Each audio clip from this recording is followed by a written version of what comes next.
Let us begin, not with effort, but with an atmosphere.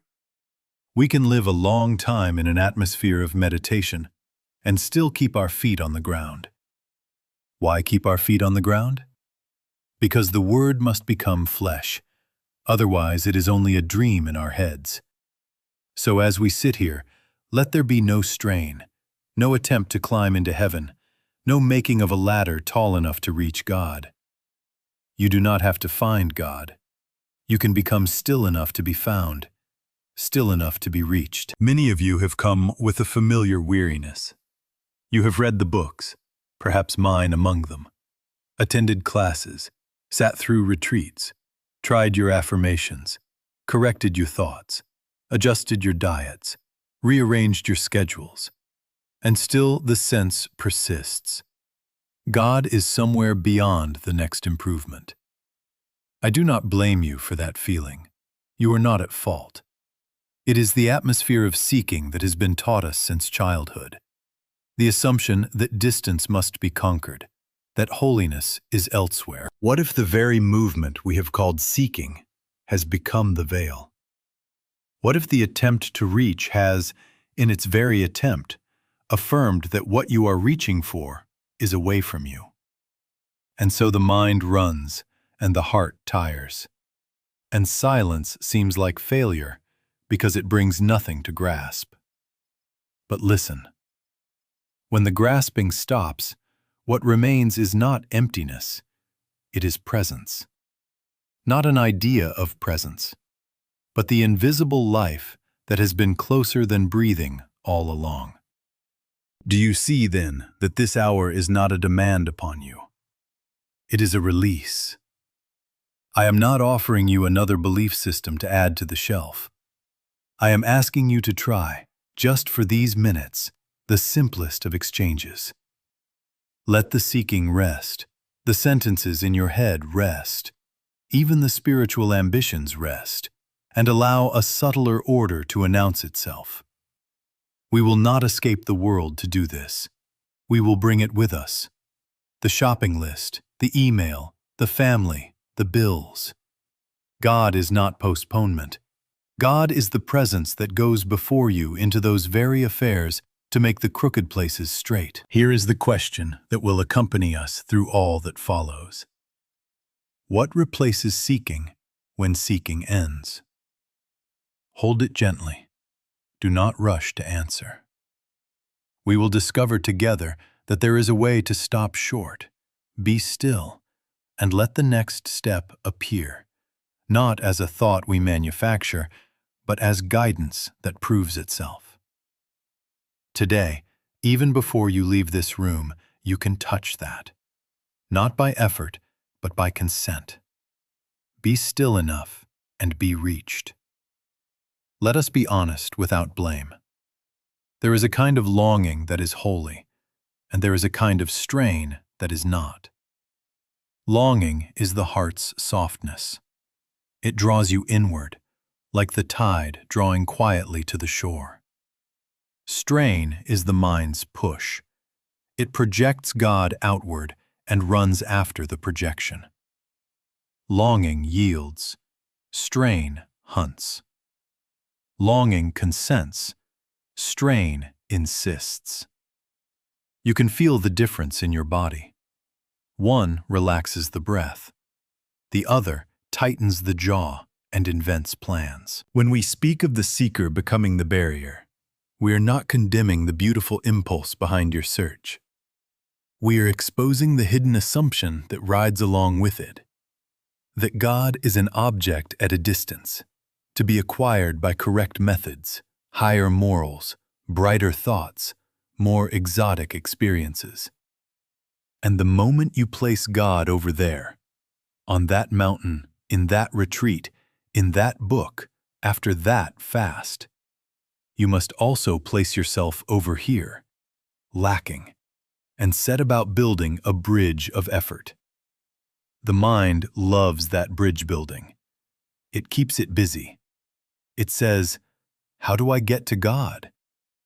But the wiser question is this: What is it in me that insists God is elsewhere? The distance you feel is not the absence of God. It is the activity of mind insisting on distance. Mind runs ahead to perform, to perfect, to compare, and it leaves you with an ache. In that ache, subtle shame whispers, "If I were better, I would feel God." Subtle pride answers, "I am doing the work. I am farther along than they are." And then comes the scoreboard, yours against another's.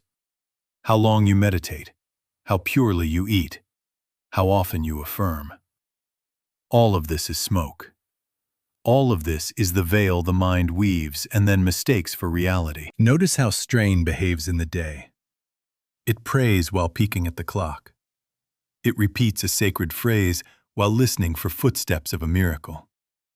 It sits at the breakfast table, planning how to become spiritual, and misses the presence shining through the buttered toast and the face across from you. It chases effects, peace, clarity, supply, and imagines they will signal God has arrived. But effects are not God. Effects are footprints after the presence has passed through.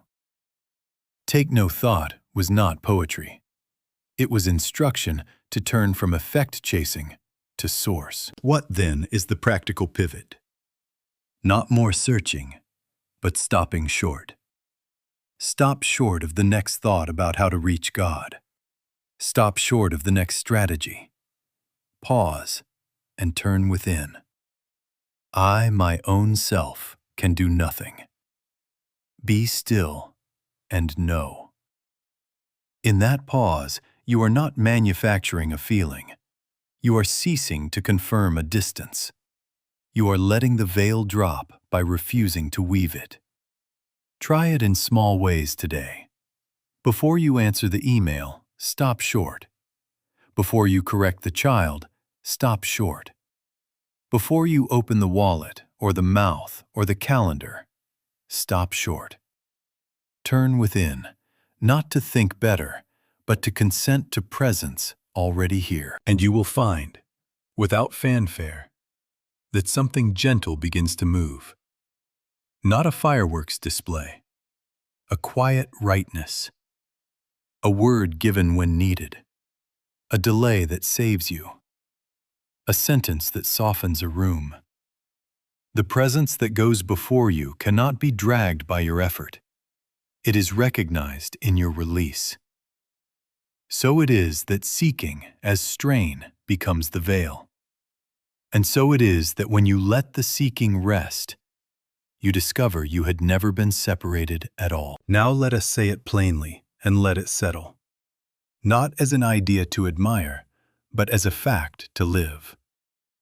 God is not somewhere to be reached, nor even nearby, waiting to be fetched. God is the very presence in which your awareness is taking place. You are not outside of it trying to get in. You are not carrying it like cargo. You are being carried in it. I, my own self, can do nothing. Not as a confession of weakness, but as recognition of context. It is the Father within that doeth the works. And therefore, the works are not produced by your effort. They appear as the natural fruit of living where you already are. Why does searching fail? Because you cannot find what is already constituting your being. You cannot step outside of life to import life. The search presumes a line has been drawn. God on one side, you on the other, a bridge to be built. But where is that line when you stop and listen? Where is distance when you do not insist upon it? The mind says, "He is far, I must come near." Spirit whispers, "Neither near nor far, only I." You do not seek your own breathing. You notice it when you stop talking long enough to feel it. You do not chase the beating of your heart. You become aware when you rest your hand upon your chest. In the same way, Presence is not arrived at by miles of thinking. It is noticed when you fall silent enough to sense what has never ceased. Start there. Stop short. Be still. Not to make something happen, but to stop denying what is happening now. Life living you. Love loving through you. Mind knowing as you. This is not a trance. This is not an escape from the grocery store, the office, the home. The Word must become flesh, or it is not the Word to us. In the market, standing with a list and a budget, turn within. Father, you go before me. And watch how the aisle opens, how a sale you did not know of meets the need, how impatience in the queue dissolves into quiet fellowship with the child in the cart ahead. In the office, with emails stacked like stones, stop short. I, my own self, can do nothing. And a first sentence is given, and then a second, and the knot that would have tightened looses itself.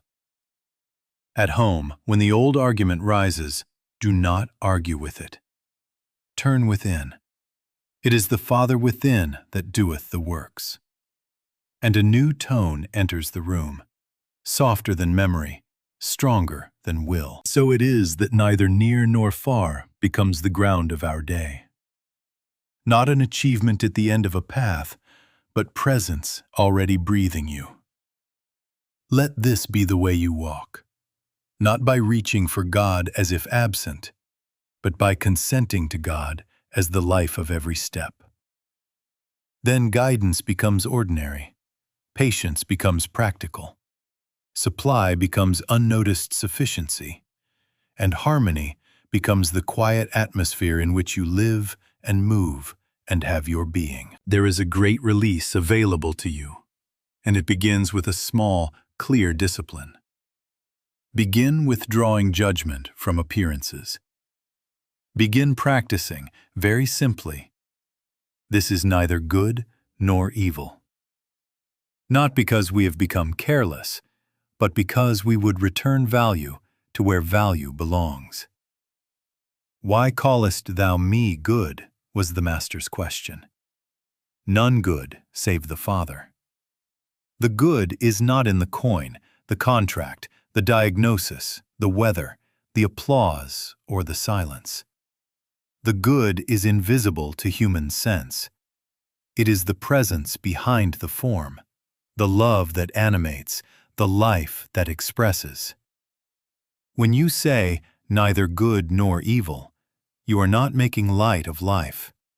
You are ceasing to make gods of its masks. Now do not mistake this for moral indifference.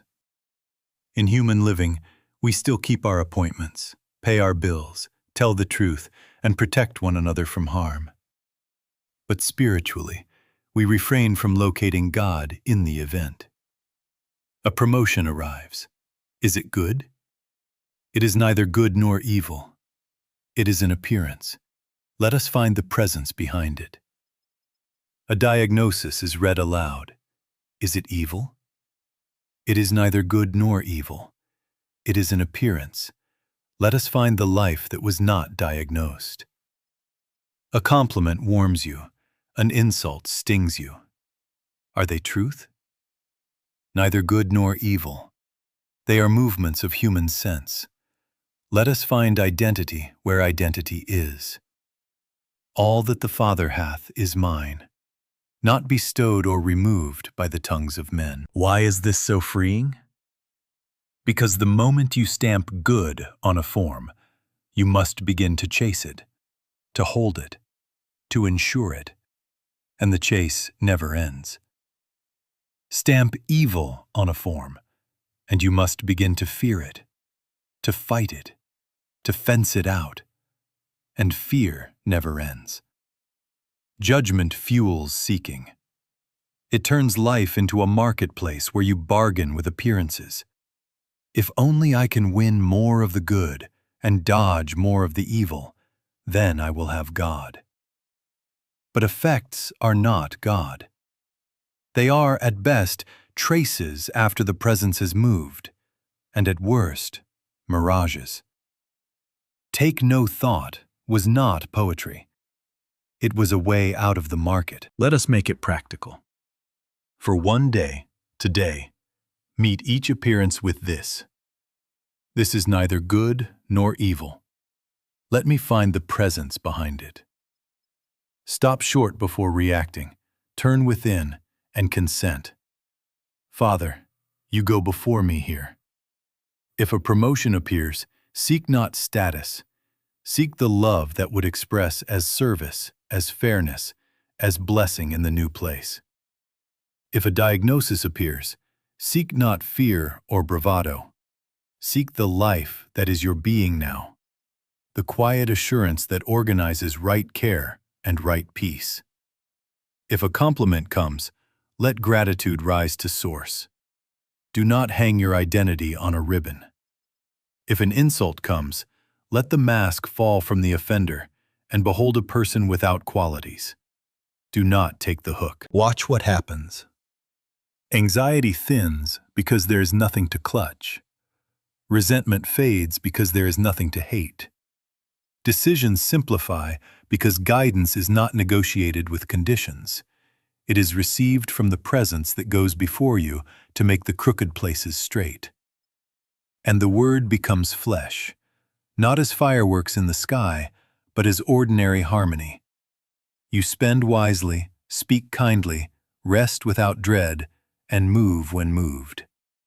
So it is that when you stop bargaining with appearances, you begin to recognize the invisible good that was never absent, always nearer than near, already here. Let us look quietly at the one who has been doing the seeking. Not to accuse, but to recognize the costume.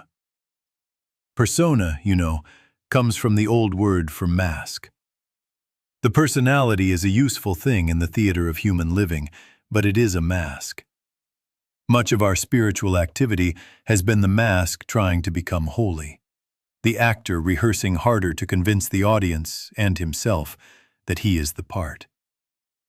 The mask says, if I accumulate enough virtues, if I hide enough flaws, if I perform devotion with enough polish, then I will be worthy. Then I will have God.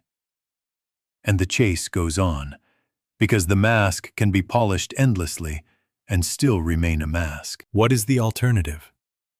To behold yourself as a person without qualities, before labels, before achievements and failures, before the praise and the blame. A person without qualities is not a blank. It is the revelation of identity where qualities no longer confer value. Here you discover that I and the Father are one is not a boast of the persona. It is the truth of being behind the mask. All that the Father hath is mine is not a medal pinned to a chest. It is the inheritance of sonship that never depended on your resume. When you rest there, the mouth learns to say, I, my own self, can do nothing. Not in defeat, but in release. The performing self is retired from the pulpit. The presence within becomes the life of the sermon, the sentence, the step. What happens then? The heart relaxes, the shoulders come down. Because there is nothing to prove, there is room to receive. Receptivity is the fruit of identity uncovered. Guidance is heard because the mind is not shouting its qualifications. Supply appears as sufficiency because the self is not advertising its lack to be filled by applause. Harmony shows up in ordinary ways. An email softens, a bill is met, the right word arrives at the right time. Because you are no longer bargaining with life to confirm that you are good. You are consenting to be lived. The word becomes flesh where the mask is laid down, and the presence that goes before you is free to make the crooked places straight without being supervised by your self-improvement project. And as it is true for you, so it must become the way you behold your neighbor. Release them from the burden of being good or evil, impressive or disappointing. This is a person without qualities. This is not a sum of behavior. This is not a role we cast them in. Behold the Christ as their identity, even when their mask is loud. You will find that relationships lighten when you stop hiring people to prove or disprove your worth. Children breathe easier. Partners grow honest.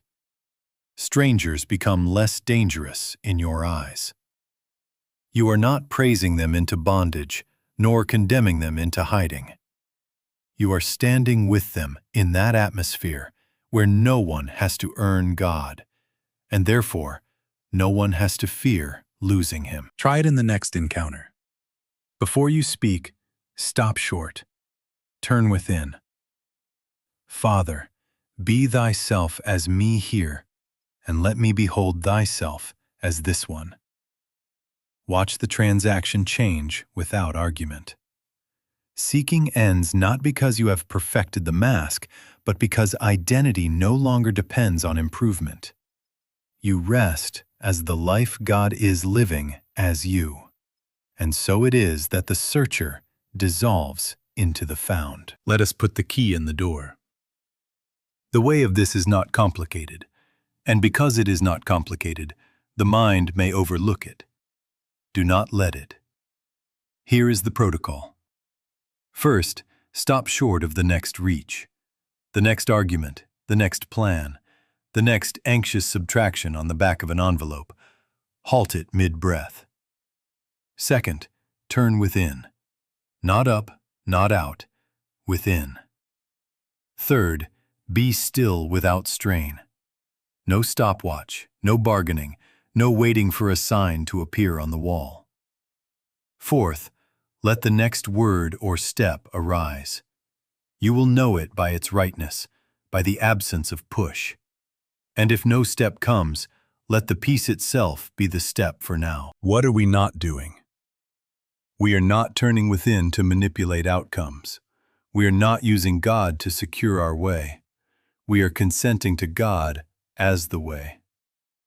I, my own self, can do nothing is not a formula for getting results. It is the recognition that the presence already goes before us to make the crooked places straight, and we would join that going instead of dragging it behind our wants. So do not listen with a goal clenched in your fist.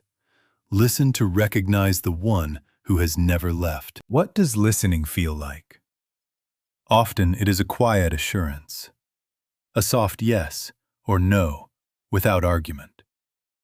Sometimes it is one simple instruction. Wait. Call so-and-so. Apologize now. Eat. Rest. Sometimes it is not a word at all, but a weight lifted from the chest, the pressure drained from the forehead, the sense that time has loosened its grip. Do not despise the peace. Many times the peace arrives first, and from the peace comes the step. Be still and know is not poetry.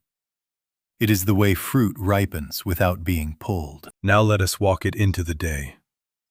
An argument is forming in your throat. You know the sentence that will win. Stop short, turn within. Father, be thyself here.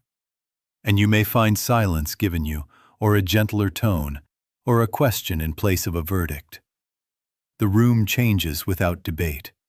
A bill is due, and the numbers do not yet meet. Fear begins to tally a future. Stop short, turn within. It is the Father within that doeth the works. You may be led to make a call, to wait a day, to discover a provision you had overlooked. Or you may be given only calm, and in that calm a way opens that was invisible to hurry. A child is upset, tears, noise, a small world ending. Stop short, turn within. Presence, go before me.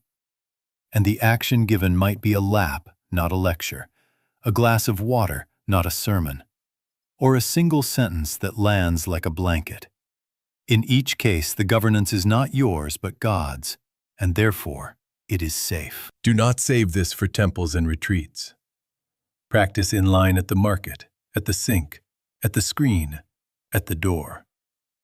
A few seconds many times a day is more incarnation than a rare mystical hour. 70 times 7, stop short and listen. You will notice that your day becomes stitched with small obediences, and those stitches hold. The miracle is not in thinking better. It is in pausing long enough for the presence to lead. And so it is that guidance appears as ordinary rightness, and the word becomes flesh in emails answered, meals prepared, tempers cooled, and steps taken without strain. Let us prove this, not with more words, but with a simple consent. For a moment, let the body witness your surrender. Let the forehead soften, as if the mind has laid down its clipboard. Unclench the jaw. There is nothing to argue for or against. Let the tongue rest from rehearsing sentences. Drop the shoulders from their post, as if they have been standing guard over a treasure that does not need guarding.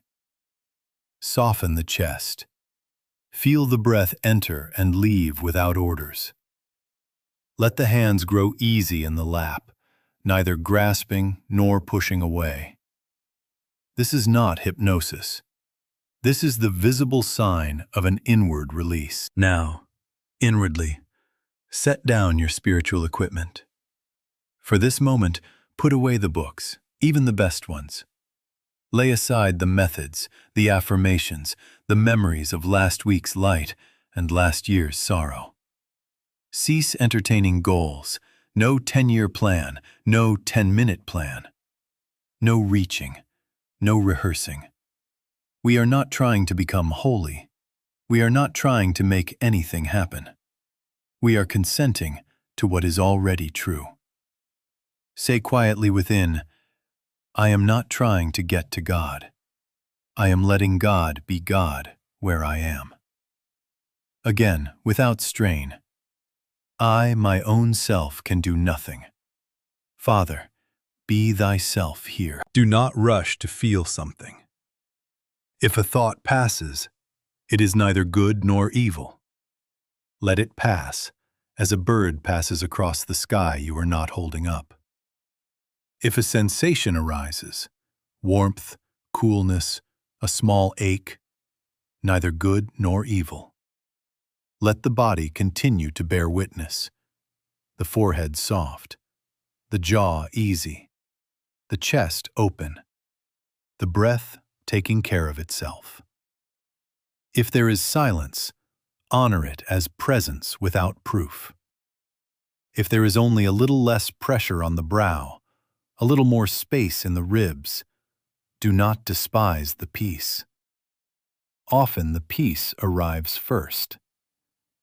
In this unguardedness, notice, if it is given to you to notice, that you are not the one holding on. You are being held. This is the moment seeking stops. Not because you have reached God, but because you have ceased insisting that God be reached. And in that ceasing, you discover what has been true. The presence has had you all along, closer than breathing, nearer than your own plans. Neither near nor far, only I. The presence that goes before you is not summoned by effort. It is recognized by consent. Now we let the word become flesh. Without leaving this quiet, ask simply, what is the next right step? Not a blueprint, a step. Yes or no, call or wait, speak or keep silence, eat, rest, write the note, wash the dish. If nothing is given but calm, let the calm be the step for now. It is the Father within that doeth the works, and timing is part of the work. When you rise from this chair, do not rise from the atmosphere. Carry this consent into the next ordinary task. Stop short often. Turn within briefly. Listen lightly. You will find guidance proving itself as small obediences and quiet rightness. And so it is that the day unfolds under a government not your own, and you walk it without the chase. Now watch how this quiet does what words cannot. The word must become flesh, or it remains an admired poem. What does flesh look like? It looks like patience arriving ahead of your temper. It looks like clarity where fog had sat for days. It looks like a conversation softening and a relationship mending without a post-mortem. It looks like provision that meets the day without spectacle, and timing that proves wiser than your hurry. None of this is a stunt. It is the natural issue of presence recognized and allowed to go before you. Scripture speaks of the presence that goes before you to make the crooked places straight. Call these goings angels if you like. Do not imagine feathers and far-off choirs. Think of function. An angel is the function of presence anticipating you, opening what force cannot open, closing what you have no business entering, arranging encounters you could not have planned. A traffic light that holds you 2 minutes and saves you from an argument or an accident is an angel. A remembered sentence just before you press send that changes the tone of an email is an angel. A delay that frustrates your agenda and then reveals a better path is an angel. These are not good or evil in themselves. They are movements of an invisible order, and when you stop short and consent, you begin to notice their choreography. Decision-making changes under this government. Not impulsive positivity, which pastes a grin over dread. Not fearful calculation, which multiplies scenarios until you are paralyzed. Quiet listening, then simple action. Stop short, turn within. Wait for the yes or the no, then step. A yes may be to call, to apologize, to sign, to show up. A no may be to wait, to rest, to gather more light. Do not demand a map. Take the step that is given. The next will be there when it is time, and time itself will be part of the provision. What of setbacks? You will forget. You will wake some mornings already running, already bargaining with appearances, already rehearsing old prayers as if noise could move God. Do not condemn yourself.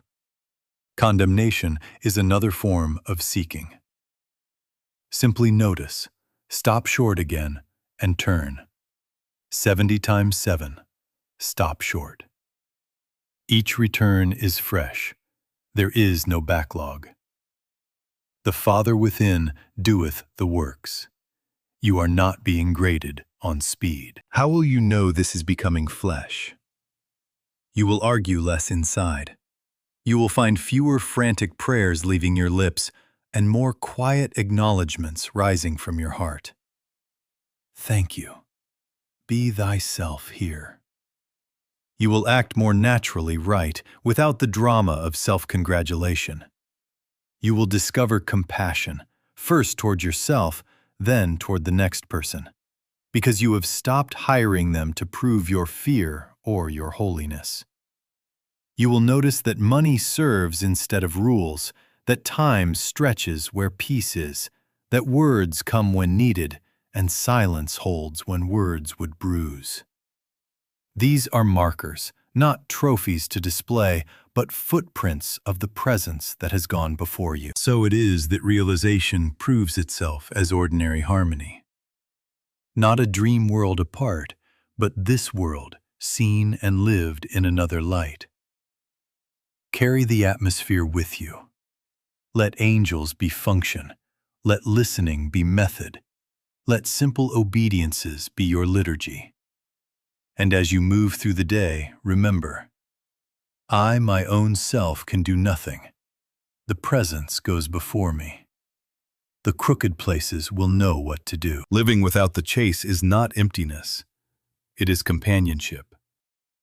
Not a companion you carry like a charm, but presence, living as the atmosphere of your day. And because God is not a private possession, this companionship must extend to the ones you meet. Begin to behold the next person as a person without qualities, neither good nor evil in themselves, not the sum of yesterday's behavior, not a role assigned by your fear or your admiration. This is a person. This is the Christ identity hidden by masks, as yours is. Release them from the bondage of your praise and your blame. Praise seems kind, but it binds as surely as condemnation, because it says, "Give me more of that." Let your valuation return to the invisible, the love behind the face, the life behind the actions. When you meet them in that place, something loosens in both of you. What happens in a room where no one is being judged? You have felt it. Shoulders fall. Voices soften. Humor returns without cruelty. People stop performing and begin to be. In that atmosphere, integrity appears of itself, not as a pose, but as a natural alignment with the presence that goes before to make the crooked places straight. A child who is not being measured learns faster. A partner who is not being managed tells the truth sooner. A colleague who is not being compared finds the instruction that fits. Even the dog rests at your feet because you are not radiating demand. Love becomes the air, not as sentiment, but as law. And law heals. Let us make a rhythm of it. In the morning, before the lists begin, turn within. Do not make a program, make a place. I, my own self, can do nothing. Father, be thyself here. Sit long enough to know you have been met, even if only by a little quiet. Through the day, many times, stop short. Before the email, before the reply, before the purchase, before the judgment. Turn within and wait for the yes or the no. In the evening, open your hands over the day and release the labels you have stamped on it. Neither good nor evil. Let every person you touched be returned to the invisible good that held them before you noticed them. Thank you. Be thyself here, in them, in me, in what remains unfinished. Keep a humble posture. We are not building a spiritual self-image. We are consenting to be lived. The mask wants credit. The heart knows better. The word must become flesh, or it has not become ours. And flesh looks like small deeds done without strain.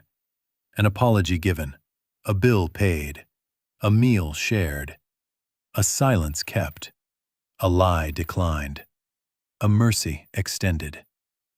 None of it is yours to boast of. It is the Father within that doeth the works. And therefore, it is safe to be simple.